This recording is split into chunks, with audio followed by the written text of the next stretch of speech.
श्री राधा कृष्णाभ्याम नमः।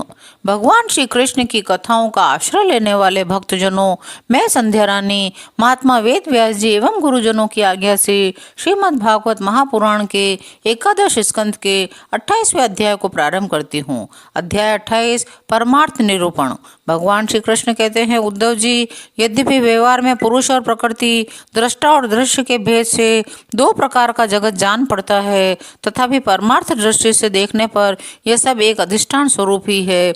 इसलिए किसी के शांत, घोर और मूढ़ स्वभाव तथा उनके अनुसार कर्मों की स्तुति नहीं करनी चाहिए, न ही निंदा। सर्वदा अद्वैत दृष्टि रखनी चाहिए। जो पुरुष दूसरों के स्वभाव, उनके कर्मों की प्रशंसा अथवा निंदा करते हैं, वे शीघ्र ही अपने यथार्थ परमार्थ साधन से च्युत हो जाते हैं, क्योंकि साधन तो द्वैत के अभिनिवेश का, उसके प्रति सत्यत्व बुद्धि का निषेध करता है। प्रशंसा तथा निंदा उसकी सत्यता के भ्रम को और भी दृढ़ कर सकती है। उद्धव जी, जो कुछ प्रत्यक्ष या परोक्ष वस्तु है वह आत्मा ही है, वही सर्वशक्तिमान है। जो कुछ विश्व सृष्टि प्रतीत हो रही है, इसका वह निमित्त कारण तो है ही, उपादान कारण भी है। वही विश्व बनता है, वही बनाता है, वही रक्षक है, रक्षित भी वही है। सर्वात्मा भगवान ही इसका संहार करते हैं, और जिसका संहार होता है वह भी वे ही हैं। उद्धव जी, तुमसे मैंने ज्ञान और विज्ञान की उत्तम स्थिति का वर्णन किया है। जो पुरुष मेरे इन वचनों का रहस्य जान लेता है, वह न तो किसी की प्रशंसा करता है, न निंदा करता है। यह बात जानकर जगत में असंग भाव से विचरना चाहिए। उद्धव जी ने पूछा, भगवान, आत्मा है दृष्टा, देह है दृश्य, आत्मा स्वयं प्रकाश है, देह है जड़।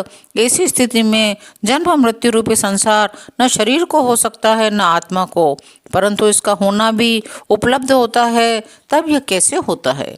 भगवान श्री कृष्ण ने कहा, वस्तुतः प्रिय उद्धव, संसार का अस्तित्व नहीं है, तथापि जब तक देह, इंद्रिय और प्राणों के साथ आत्मा के संबंध भ्रांति है, तब तक अविवेकी पुरुष को वह सत्य सा स्फुरित होता है।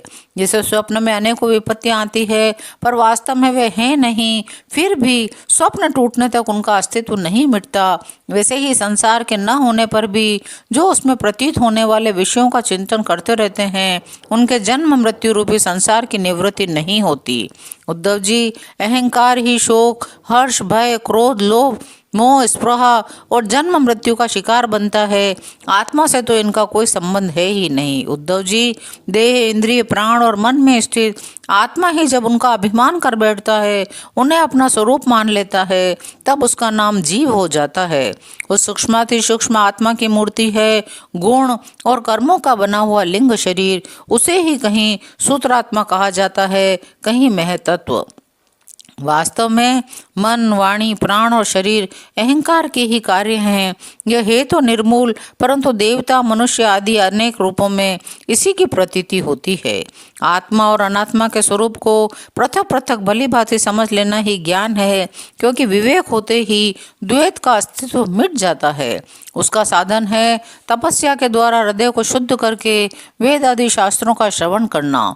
इनके अतिरिक्त श्रवणानुकूल युक्तियां, महापुरुषों के उपदेश, इन दोनों से अविरुद्ध स्वानुभूति भी प्रमाण है।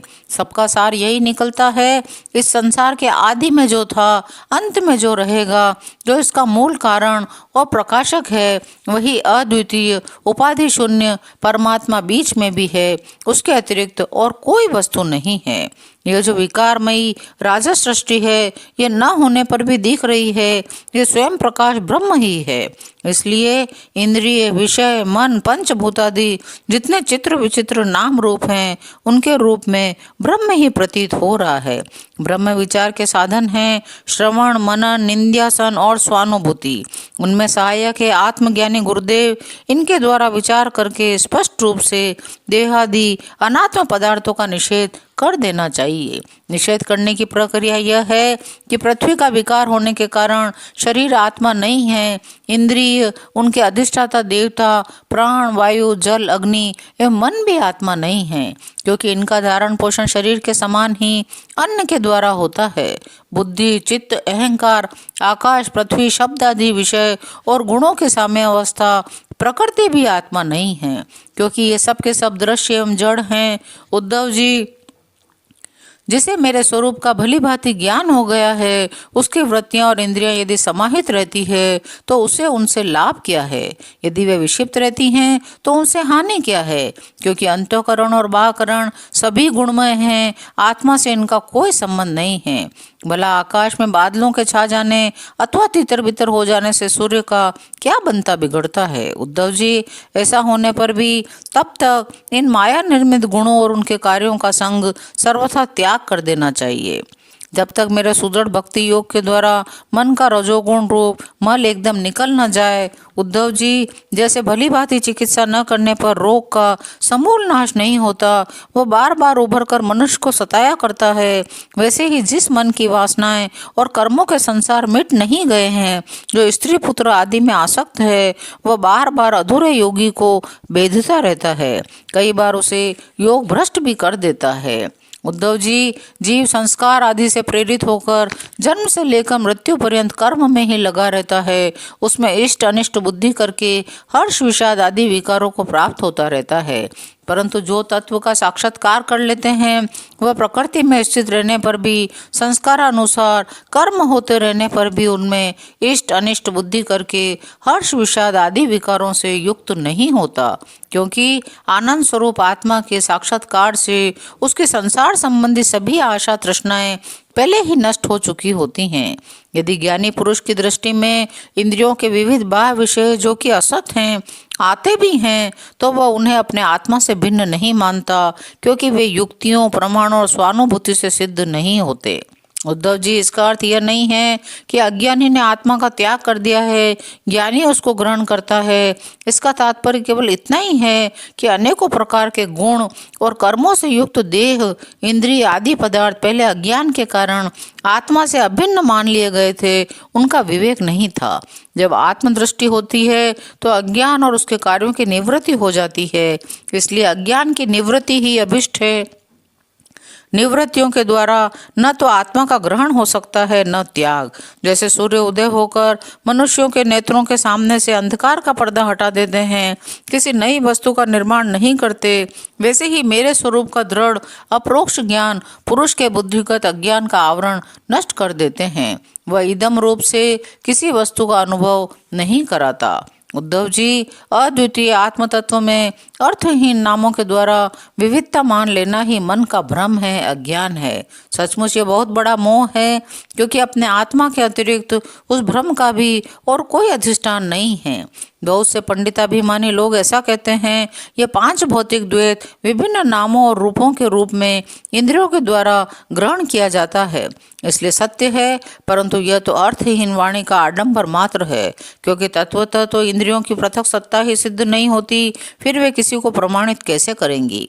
उद्धव जी, यदि योग साधना पूर्ण होने के पहले ही किसी साधक का शरीर रोग आदि उपद्रवों से पीड़ित हो, तो उसे इन उपायों का आश्रय लेना चाहिए। गर्मी, ठंडक आदि को चंद्रमा और सूर्य आदि की धारणा के द्वारा, वात आदि रोगों को वायु धारणा युक्त आसनों के द्वारा, ग्रह सर्पाधिकृत विघ्नों को तपस्या, मंत्र एवं औषधि के द्वारा नष्ट कर डालना चाहिए। काम, क्रोध आदि विघ्नों को मेरे चिंतन और नाम संकीर्तन आदि के द्वारा नष्ट करना चाहिए, तथा पतन की ओर ले जाने वाले दंभ, मद आदि विघ्नों को धीरे धीरे महापुरुषों की सेवा के द्वारा दूर कर देना चाहिए। कोई मनस्वी योगी विविध उपायों के द्वारा इस शरीर को सुदृढ़ और युवा अवस्था में स्थिर करके फिर अणिमा आदि सिद्धियों के लिए योग साधन करते हैं, परंतु बुद्धिमान पुरुष ऐसे विचार का समर्थन नहीं करते, क्योंकि यह तो एक व्यर्थ प्रयास है। वृक्ष में लगे हुए फल के समान इस शरीर का नाश तो अवश्यम भावी है। यदि कदाचित बहुत दिनों तक निरंतर और आदरपूर्वक योग साधना करते रहने पर शरीर सुदृढ़ भी हो जाए, तब भी बुद्धिमान पुरुष को अपनी साधना छोड़कर उतने में ही संतोष नहीं कर लेना चाहिए। उसे तो सर्वदा मेरी प्राप्ति के लिए ही संलग्न रहना चाहिए। जो साधक मेरा आश्रय लेकर मेरे द्वारा कही हुई योग साधना में संलग्न रहता है, उसे कोई भी विघ्न बाधा डिगा नहीं सकती। उसकी सारी कामनाएं नष्ट हो जाती है, वह आत्मानंद की अनुभूति में मग्न हो जाता है। 28वां अध्याय यहीं विराम लेता है। शेष अगले अंकों में। जय श्री कृष्ण।